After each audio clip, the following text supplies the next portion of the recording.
It was a Tuesday afternoon in late September when everything changed for David Johnson.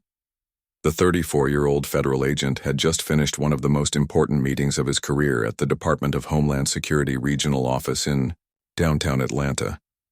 For the past 6 months, he had been preparing for an undercover operation that could potentially save hundreds of lives. The briefing had gone well, and his supervisor had given him the green light for the mission that would begin in just 2 weeks. David walked out of the government building feeling confident and ready. He had worked hard to get to this point in his career. Growing up in a small town in Alabama, he never imagined he would one day be working for one of the most important security agencies in the country. His mother had always told him that education and hard work would open doors, and she was right. After graduating from college with a degree in criminal justice, he had spent 5 years with the local police department before applying to work for the federal government. The sun was shining as David got into his black Mercedes-Benz.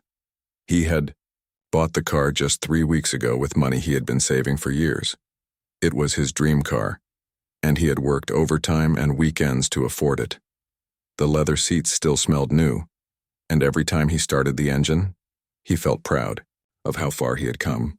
His temporary license plate was properly displayed in the back window, and all his paperwork was neatly organized in the glove compartment. David decided to take a different route home that day. Instead of driving through his usual neighborhood, he chose to go through Brookhaven, an upscale area with beautiful houses and tree-lined streets. He had always admired this part of town and dreamed of maybe buying a house there someday. The neighborhood was quiet, with perfectly manicured lawns and expensive cars parked in driveways. As he drove slowly through the residential streets, David noticed how peaceful everything looked. Children were playing in their front yards while their parents watched from porches. Dog walkers strolled along the sidewalks and joggers moved at a steady pace. It was the kind of neighborhood where people felt safe and secure, where families could grow and thrive. David stopped at a red light at the intersection of Peachtree Road and Brookhaven Drive. He was listening to jazz music on the radio and thinking about his upcoming mission. The operation was classified, but he knew it involved tracking down individuals who posed a serious threat to national security. It was the kind of work he had trained for, the reason he had joined Homeland Security in the first place. While waiting for the light to change, David noticed a police patrol car pull up beside him. 2 officers were inside and he could see them looking at his car and then at him. This wasn't unusual. Police officers were trained to observe their surroundings and take notice of vehicles and people. David had been a police officer himself, so he understood their job. The light turned green and David drove forward at the speed limit. He checked his mirrors and saw that the patrol car was following him. Again, this wasn't necessarily cause for concern. Police officers often drove the same routes as regular citizens, but after a few blocks, David realized the patrol car was definitely following him. Every turn he made, they made the same turn. David's training kicked in. He remained calm and focused, keeping his hands visible on the steering wheel and maintaining a steady speed. He had been pulled over before in his life like most people, and he knew the drill. Stay calm, be respectful, and follow instructions. As a law enforcement officer himself, he understood that traffic stops could be tense situations for everyone involved. The patrol car's emergency lights came on, and David heard the brief sound of the siren. He immediately began looking for a safe place to pull over. He found a spot in front of a small park where there was plenty of space and good visibility. David turned off his engine, rolled down his window, and placed his hands on the steering wheel where they could be clearly seen. Officer Thompson, a 15-year veteran of the force, approached the driver's side window while his partner, Officer Rodriguez, positioned himself near the passenger side of the vehicle. Both officers had their hands ready to reach for their weapons if necessary, which was standard procedure for traffic stops. "Good afternoon, sir," Officer Thompson said, his voice professional but stern. "Do you know why I pulled you over today?" David looked up at the officer and spoke in a calm, respectful tone. "No, sir, I don't. I was driving the speed limit and following all traffic laws." Officer Thompson looked at David, then at the car, then back at David. "Your temporary tag caught my attention. Mind if I take a look at it?" "Of course, officer. It's displayed in the rear window as required by law." David remained calm, though he was beginning to feel a slight tension in his stomach. The temporary tag was completely legal and properly displayed, so he wasn't sure why it would be cause for a traffic stop. Officer Thompson walked to the back of the vehicle and examined the temporary license plate. It was clearly visible and appeared to be legitimate, but something about the situation felt off to him. The car was expensive, probably worth more than most people in this neighborhood could afford. The driver was young and black, which in Officer Thompson's experience was an unusual combination with such an expensive vehicle in this area. After a few minutes, Officer Thompson returned to the driver's side window. "I'm going to need to see your driver's license, registration, and proof of insurance." David reached slowly into his jacket pocket and pulled out his wallet. He carefully removed his driver's license and handed it to the officer. Then he opened his glove compartment and retrieved the registration and insurance documents. Everything was in order and up to date. Officer Thompson examined the documents carefully. The name on the license matched the registration, and the insurance was current. But he noticed something that made him more suspicious. David's wallet had been open when he removed his license, and Thompson had seen a substantial amount of cash inside. "That's quite a bit of cash you're carrying," Officer Thompson observed. "Mind telling me what that's for?" David felt his heart rate increase slightly. The cash was expense money for his upcoming assignment, but he couldn't explain that without revealing details about his work. "It's just money I had saved up, officer. I prefer to carry cash for certain purchases." Officer Thompson and Officer Rodriguez exchanged glances. In their experience, large amounts of cash combined with an expensive car often indicated drug-related activity. They had seen this pattern many times before, and their training told them to investigate further. "What do you do for work?" Officer Thompson asked. David hesitated for just a moment. "I work for the federal government." "What kind of federal work?" This was the moment David had hoped to avoid. His position with Homeland Security was sensitive, and the details of his upcoming assignment were classified. He couldn't simply say he was a Homeland Security agent without potentially compromising his cover for the undercover operation. "I work in security," David said, trying to be as truthful as possible without revealing too much. Officer Thompson's suspicion grew. The vague answers, the expensive car, the large amount of cash, it all fit a profile he had seen before. "Security for who? What company?" David felt trapped. Every answer he gave seemed to make the situation worse, but he couldn't reveal the truth without potentially ruining months of preparation for his mission. David could feel the weight of Officer Thompson's stare as the silence stretched between them. The question hung in the air like a storm cloud ready to burst. What company did he work for? It should have been such a simple question to answer, but for David it felt like navigating through a minefield blindfolded. "I work for a government security agency," David said carefully, choosing his words like he was defusing a bomb. "I'm not really supposed to talk about the details of my work." Officer Rodriguez moved closer to the passenger side of the car, his hand resting on his radio. The two officers had been partners for 3 years, and they had developed an almost telepathic way of communicating during traffic stops. Rodriguez could tell that Thompson was getting suspicious, and he was ready to call for backup if needed. Officer Thompson leaned down closer to the window. "Sir, I'm going to need you to be more specific. What exactly do you do for this government agency?" David's mind raced. He had been in difficult situations before during his time as a police officer, and later as a federal agent. But this was different. He was being questioned by fellow law enforcement officers who didn't know who he really was. The irony wasn't lost on him. Here he was, someone who had dedicated his life to protecting others, being treated like a criminal. "I handle security matters," David replied, his voice steady but his palms beginning to sweat. "I really can't go into more detail than that, officer. I'm sure you understand that some government work requires confidentiality." But Officer Thompson didn't understand. In his 15 years on the force, he had heard every excuse in the book. Drug dealers often claimed to work for the government or have important jobs that they couldn't talk about. The vague answers combined with the expensive car and the large amount of cash were setting off every alarm bell in his head. "Step out of the vehicle, please," Officer Thompson instructed, his tone becoming more authoritative. David's heart sank. He knew this was going from bad to worse, but he also knew that arguing or refusing would only make things more difficult. He slowly opened the car door and stepped out, keeping his hands visible at all times. "Turn around and place your hands on the roof of the car," Officer Thompson commanded. David complied, feeling the cool metal of his Mercedes under his palms. This was his dream car, the symbol of everything he had worked for, and now he was being searched against it like a common criminal. He thought about his mother and how proud she had been when he told her about his new job with Homeland Security. What would she think if she could see him now?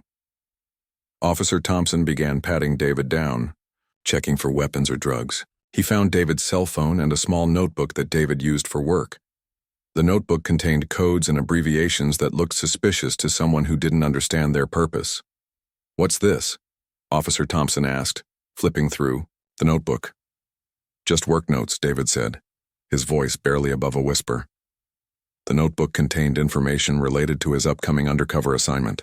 If the wrong people saw it, months of planning could be ruined. Officer Rodriguez had called for backup, and within minutes, 2 more patrol cars arrived at the scene. Now there were 4 officers surrounding David and his car. Other drivers were slowing down to look at what was happening, and David felt embarrassed and frustrated. He had never been in trouble with the law, and now he was the center of a scene that looked like something from a crime drama. Sergeant Williams, a 20-year veteran who had seen it all, arrived to supervise the situation. He listened as Officer Thompson explained what had happened and why they had stopped David. The expensive car, the vague job description, the large amount of cash, and the mysterious notebook all painted a picture that seemed clear to the experienced. "Sergeant, have you searched the vehicle yet?" Sergeant Williams asked. "Not yet, but I think we have probable cause," Officer Thompson replied. David watched in horror as the officers began searching his car. They went through his glove compartment, looked under the seats, and checked the trunk. They found his gym bag, his work clothes, and some files related to his legitimate government job, but nothing that would satisfy their suspicions. During the search, they discovered that David was carrying almost $3,000 in cash. To David, this was simply expense money that he had been given for his upcoming assignment. Federal agents often carried cash for undercover work, safe, house rentals, and other operational needs, but to the officers it looked like drug money. "That's a lot of cash to be carrying around," Sergeant Williams observed. "Where did you get this money?" David felt trapped. The truth was that the money had been given to him by his supervisor for his upcoming mission, but he couldn't say that without revealing classified information. "It's my money, Sergeant. I saved it up for expenses." "What kind of expenses require $3,000 in cash?" Sergeant Williams pressed. David remained silent. Every answer he gave seemed to make things worse, and he was running out of options. He couldn't reveal his true identity without potentially compromising national security, but his silence was being interpreted as guilt. The officers huddled together to discuss the situation. They had a young black man driving an expensive car in an upscale neighborhood, carrying a large amount of cash, with a vague story about working for the government. In their experience, this fit the profile of someone involved in drug trafficking. "I think we need to call the narcotics unit," Officer Thompson suggested. "And maybe the drug dog," Officer Rodriguez added. David overheard their conversation and felt his stomach drop. A drug dog would find nothing because there were no drugs, but the process could take hours. More importantly, the longer this went on, the more likely it was that his cover would be blown and his mission compromised.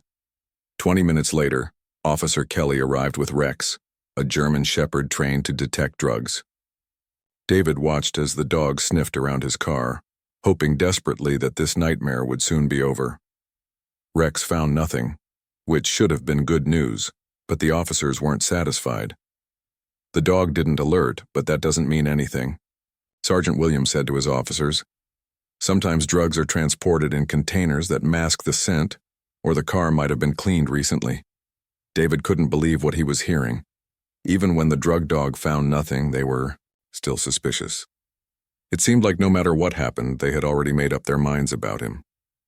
"Sir, Based on the totality of the circumstances, Sergeant Williams said, turning to David, we believe this vehicle may have been purchased with proceeds from illegal drug activity. Under the state's civil asset forfeiture laws, we're going to have to impound your car pending further investigation. David felt like the ground had disappeared beneath his feet. You can't take my car. I haven't done anything wrong. You'll have the opportunity to contest this in court, Sergeant Williams replied. But right now we're following procedure. David watched helplessly as his dream car was loaded onto a tow truck. David stood on the sidewalk watching his Mercedes disappear down the street on the back of a tow truck.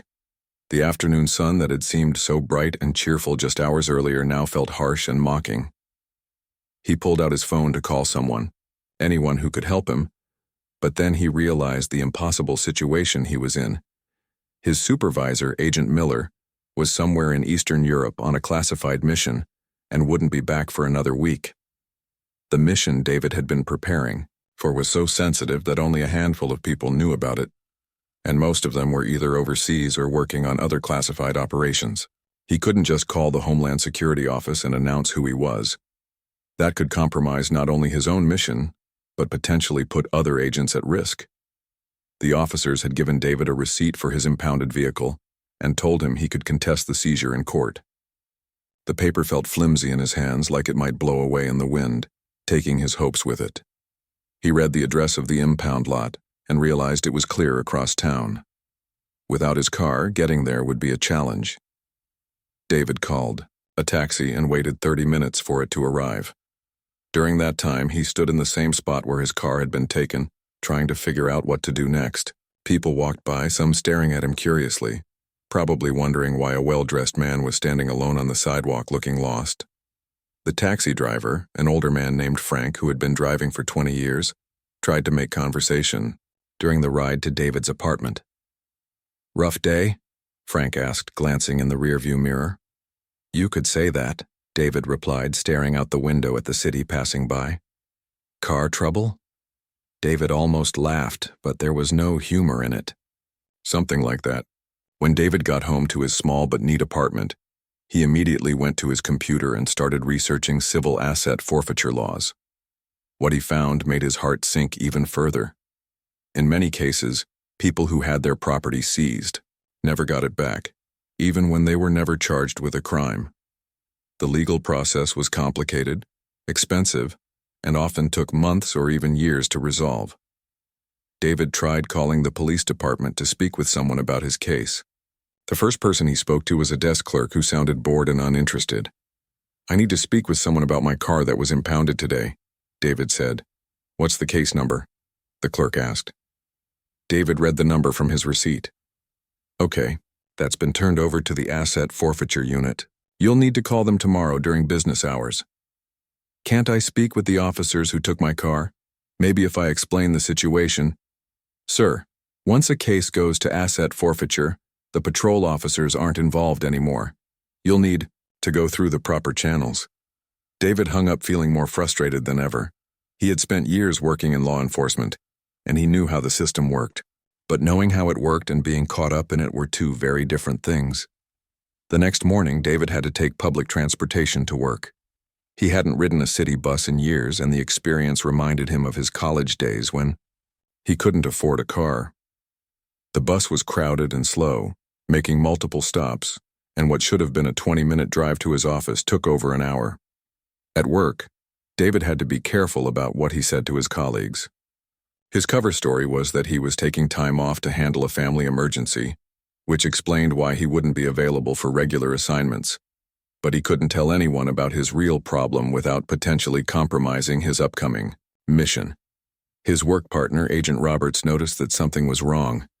"You seem stressed about this family situation," Roberts observed during lunch. "Is there anything I can do to help?" David wanted desperately to tell Roberts the truth, but he couldn't risk it. "Thanks, but it's something I need to handle myself." That afternoon, David called the asset forfeiture unit. He was transferred 3 times before finally reaching Detective Barnes, who handled seized vehicle cases. "I'm calling about my car that was impounded yesterday," David said. "There's been a mistake. I work for the federal government, and the money they found was for legitimate work purposes. Detective Barnes sounded like he had heard similar stories 100 times before. Sir, that's what they all say. If you want to contest the seizure, you'll need to file the proper paperwork and appear before a judge. But I can prove I work for the government. I have identification. Anyone can fake identification these days. The officers who stopped you followed proper procedure. They had probable cause to believe your vehicle was purchased with drug money. David felt his frustration building. What probable cause? I wasn't doing anything illegal. Expensive car, large amount of cash, vague explanations about your job. That's enough for probable cause under the law. So you're telling me that working hard and saving money to buy a nice car is now suspicious? Detective Barnes's tone became colder. Sir, I don't make the laws, I just enforce them. If you want your car back, follow the legal process. David hung up and put his head in his hands. He was beginning to understand how ordinary citizens felt when they got caught up in the legal system. Even though he was a law enforcement officer himself, he felt powerless and alone. The next few days were a blur of phone calls, paperwork, and dead ends. David tried to contact a lawyer, but the ones who specialized in asset forfeiture cases wanted thousands of dollars up front, more money than David had available, especially since his expense money had been seized along with his car. Meanwhile, David learned that his Mercedes was sitting in an impound lot where he was being charged $30 per day in storage fees. Every day that passed made the situation more expensive and more complicated. David's mother called him that weekend, and he struggled to keep his voice normal during their conversation. "How's the new car, baby?" she asked. "I'm so proud of you for working hard and getting something nice for yourself." "It's great, Mom," David lied, staring at the bus schedule he had printed out. "I'm really enjoying it." "And how's work? Are you still excited about that special project you mentioned?" David closed his eyes. The special project, his undercover assignment, was supposed to start in just over a week. But without his car and with this legal mess hanging over his head, he didn't know if he would be able to participate. "Work is fine, Mom. Everything's going according to plan." After he hung up, David sat in his apartment feeling more alone than he had ever felt in his life. He had dedicated his career to protecting others and upholding the law, but now he was on the other side of the system, and it felt cold and impersonal. David tried one more time to reach someone in authority who might listen to his story. He called the police department and asked to speak with the watch commander, who had been on duty the day his car was seized. "This is Commander Johnson," a gruff voice answered. David took a deep breath and tried to explain his situation calmly and clearly. But halfway through his explanation, Commander Johnson interrupted him. "Look, son, I've heard this story before. Everyone who gets their car seized claims to be somebody important. If you really work for the government like you say, then have your supervisor call me. My supervisor is overseas on assignment and won't be back for several days. Then I guess you'll have to wait, won't you?" The line went dead, leaving David staring at his phone in disbelief. David woke up on Friday morning to the sound of his phone buzzing on the nightstand. He had barely slept all week, tossing and turning as he worried about his car, his upcoming mission, and his future career. The caller ID showed a number he didn't recognize, but something told him to answer it anyway. "David, this is Agent Miller. I just got back from overseas and heard about what happened." David sat up in bed, relief flooding through his voice. "Agent Miller, thank God you're back. I didn't know what to do. I couldn't contact you without—" I know. You did the right thing by staying quiet, but this situation has gone too far." Agent Miller's voice was calm, but David could hear the anger underneath. "I'm already working on fixing this mess." Agent Miller had returned from his classified mission in Romania 2 days early when he received an encrypted message about David's situation. He had immediately contacted Agent Peterson at the FBI field office in Atlanta. Peterson and Miller had worked together on several joint operations over the years, and Peterson owed Miller more than one favor. "I need you to look into something for me," Agent Miller had told Peterson during their phone call the night before. "One of my best agents got caught up in a bad traffic stop, and local police seized his car. This could compromise our entire Operation. Agent Peterson didn't ask for details over the phone. That wasn't how things worked in their world. Instead, he simply said, "Send me what you can and I'll take care of it." Within hours, Agent Peterson had pulled the police reports, watched the body camera footage, and interviewed 3 witnesses who had seen the traffic stop. What he found made him furious. David had been polite and cooperative throughout the entire encounter, but the officers had treated him like a criminal from the very beginning.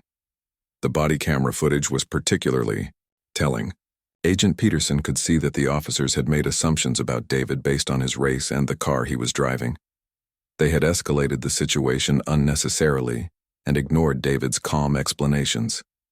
Even worse, they had proceeded with the asset forfeiture despite having no real evidence of wrongdoing. Agent Peterson picked up his phone and called Police Chief Anderson. They had worked together before on federal cases, and Peterson expected professional cooperation. "Chief Anderson, this is FBI Agent Peterson. I need to discuss a case involving one of your officers and a federal agent." Chief Anderson sounded confused. "A federal agent? What are you talking about?" "David Johnson. Your officer seized his vehicle earlier this week. He works for Homeland Security." There was a long pause. "That's impossible. We would have been notified if a federal agent was involved in one of our traffic stops. Not if that agent was working undercover and couldn't reveal his identity without compromising national security." Another pause, longer this time. "Do you have proof of this?" Agent Peterson sighed. This was the problem with local law enforcement. Sometimes. They got so focused on their procedures that they forgot about the bigger picture. "Chief, I'm calling you as a professional courtesy. Your department seized the vehicle of a federal agent who was preparing for a classified operation. This is going to become a very big problem if it's not resolved quickly. I'll need to see documentation. The documentation is classified, but I can arrange for his supervisor to meet with you and verify his identity." Chief Anderson wasn't convinced. In his 25 years of law enforcement, he had heard every excuse in the book. People claimed to be undercover agents, CIA operatives, and government officials all the time when they got in trouble. He had learned to be skeptical of such claims.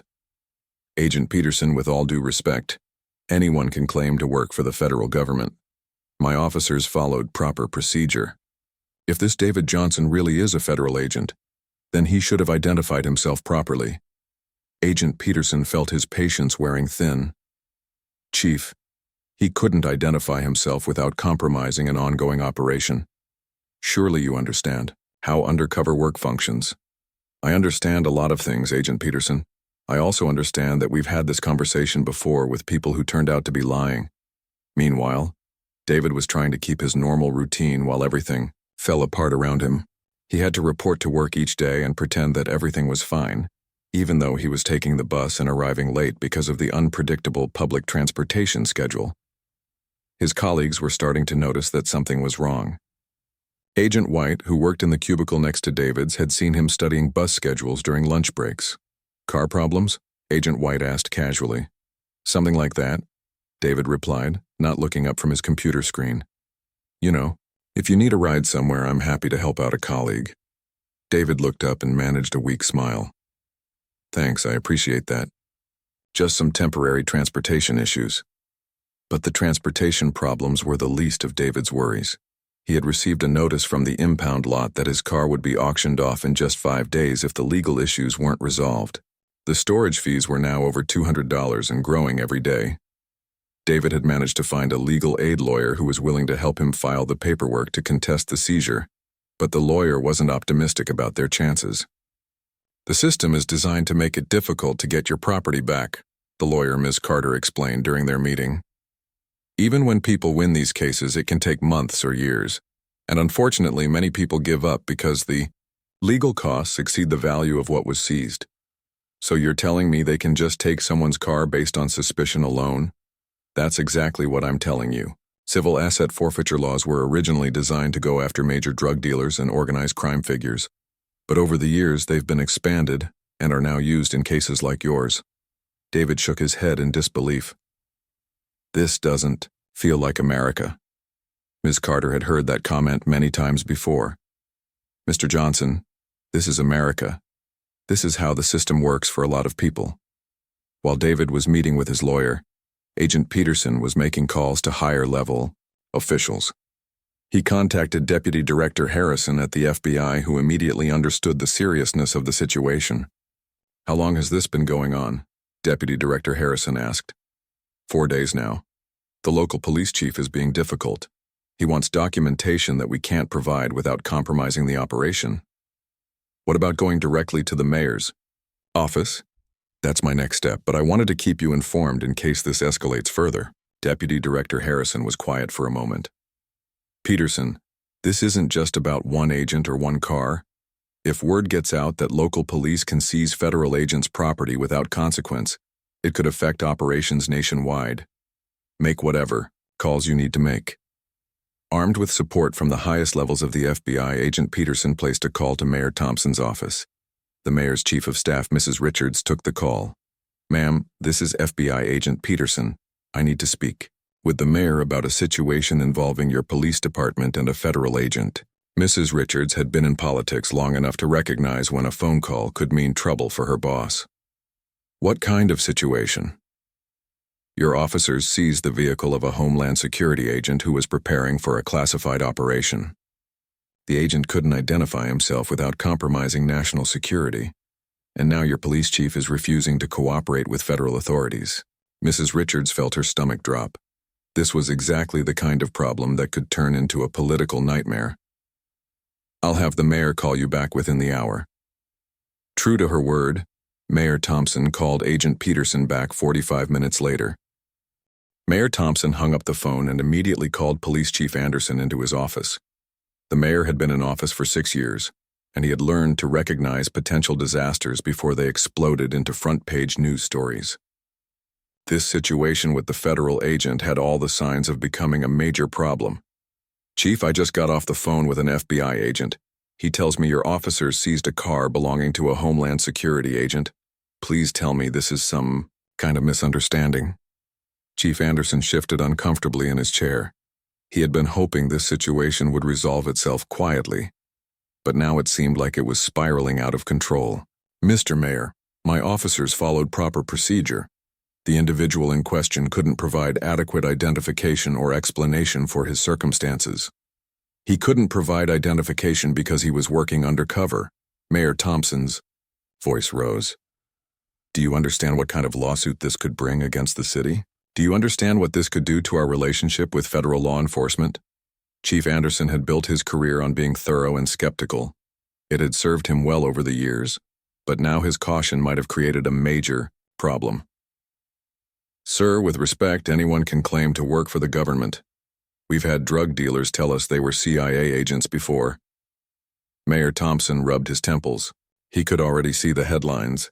"Local police seize federal agent's car in racially motivated stop." The political implications were staggering. "Chief, I'm ordering you to return that man's car immediately. Today." "But sir, the legal process." "I don't care about the legal process. Return his car before this becomes a federal civil rights investigation." While the mayor was reading the riot act to his police chief, David was at work trying to focus on his job, but concentration was nearly impossible. His undercover mission was supposed to begin on Monday, just 3 days away, and he still didn't have his car. Worse, the stress of the situation was affecting his preparation for what could be the most important assignment of his career. Agent Miller found David in the break room, staring at a cup of coffee that had gone cold an hour earlier. "David, I need you to come with me," Agent Miller said quietly. They walked to a secure conference room where Agent Peterson was waiting. David had never met Peterson before, but he could tell immediately that this was someone with authority and influence. "Mr. Johnson, I'm Agent Peterson with the FBI. I've been working on your situation for the past 2 days." Peterson's voice was calm and professional, but David could see anger in his eyes. "I want you to know that what happened to you was wrong, and we're going to make it right." David felt a wave of relief wash over him. For the first time in nearly a week, someone in authority was taking his side. "Thank you, sir. I was beginning to think I was going crazy." "You're not crazy. You were the victim of poor policing and possibly racial profiling. But more importantly for our purposes, this incident has compromised your upcoming operation." David's heart sank. He had been afraid this would happen. "Does that mean I'm off the assignment?" Agent Miller spoke up. "Not necessarily, but we need to assess whether your cover has been blown and whether it's safe for you to proceed."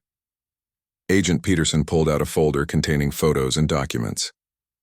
"I've reviewed all the evidence from your traffic stop. The body camera footage shows that you handled yourself professionally throughout the encounter. The officers made assumptions about you from the beginning and escalated the situation unnecessarily." David looked at the photos from the scene. Seeing himself standing against his car with his hands up brought back all the frustration and humiliation of that afternoon. "So what happens now?" "Now we fix this," Agent Peterson said firmly.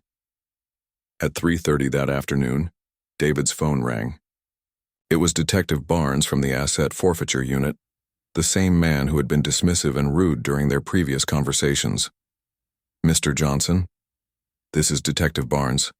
I'm calling to inform you that your vehicle is being released immediately. You can pick it up at the impound lot anytime after 4 p.m. today." David was so surprised he almost dropped the phone. "Really? Just like that?" "Yes, sir. All charges have been dropped, and the seizure has been reversed. You'll also be refunded the impound fees that were charged to your account." The change in Detective Barnes's tone was remarkable. Where before he had been skeptical and dismissive, now he sounded almost apologetic. David wondered what kind of pressure had been applied to make this happen so quickly.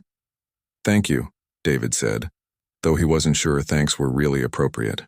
After all, they were simply returning something that should never have been taken in the first place. Agent Miller drove David to the impound lot to retrieve his Mercedes. During the ride, Miller explained what had happened behind the scenes. "Agent Peterson contacted the FBI deputy director, who called the mayor's office. The mayor apparently made it very clear to the police chief that this needed to be resolved immediately. So it took pressure from the FBI and the mayor's office just to get my car back?" "Unfortunately, yes. Local law enforcement doesn't always understand how federal operations work. Sometimes it takes a reminder from higher up the chain." When they arrived at the impound lot, David could see his Mercedes parked in a corner of the fenced area. But as they got closer, his heart sank. The car that had been his pride and joy just a week earlier now looked like it had been through a war zone. There was a long scratch down the passenger side that hadn't been there before. The front bumper had a dent in it. One of the side mirrors was loose and hanging at an odd angle. Inside the car, David discovered that his gym bag was missing, along with a briefcase containing some of his work materials. "This is unacceptable," Agent Miller said, taking photos of the damage with his phone. The lot supervisor, an older man named Gary who had been working there for 15 years, looked embarrassed as he handed David the keys. "I'm sorry about the condition of your vehicle, sir. We don't usually see cars come back out this fast, especially not with federal agents involved." "Do you know how this damage happened?" David asked, running his hand along the scratch. Gary glanced around nervously. "Well, sir, when a car gets impounded for drug-related charges, sometimes the other workers here, they don't treat it with much care. They figure if someone was dealing drugs, they deserve whatever happens to their car." David felt sick. Not only had his car been wrongfully seized, but it had been damaged because people assumed he was a drug dealer. The injustice of it all was overwhelming, but the car problems were just the beginning. Over the next few days, David learned that the incident had consequences he hadn't anticipated. His undercover operation had to be postponed, while the Homeland Security legal team assessed whether his cover had been compromised. The mission he had been preparing for months was reassigned to another agent. David also discovered that news of the incident had somehow leaked to a local reporter. While his name wasn't mentioned in the article, the story about a federal agent having his car seized made headlines in the Atlanta newspaper. The police department was forced to launch an internal investigation into the traffic stop. Officer Thompson and Officer Rodriguez, the two officers who had initially stopped David, were placed on administrative leave pending the outcome of the investigation. David felt conflicted about this. He understood that they had followed what they believed to be proper procedure, but their actions had caused him tremendous hardship and potentially damaged his career. The police department eventually offered David a formal apology and agreed to pay for all the repairs to his car. Chief Anderson personally called David to express his regret about the incident. "Mr. Johnson, I want you to know that this doesn't represent the values of our department," Chief Anderson said during their phone conversation. "We're implementing new training procedures to make sure this doesn't happen again." But David knew that training procedures and formal apologies couldn't undo what had happened. The incident had shaken his faith in the system he had dedicated his life to serving. For the first time in his career, he understood what it felt like to be on the wrong side of law enforcement, to be presumed guilty until proven innocent. 3 months later, David was finally cleared to return to undercover work. His car had been repaired and looked as good as new, but the experience had changed him in ways that couldn't be fixed with bodywork and new paint. David still loved his job and believed in the mission of protecting his country. But now he also understood something he had never fully grasped before, that the system he served wasn't perfect, and that sometimes good people got caught up in bad situations through no fault of their own. It was a lesson that would make him a better agent and a more compassionate person in the years to come.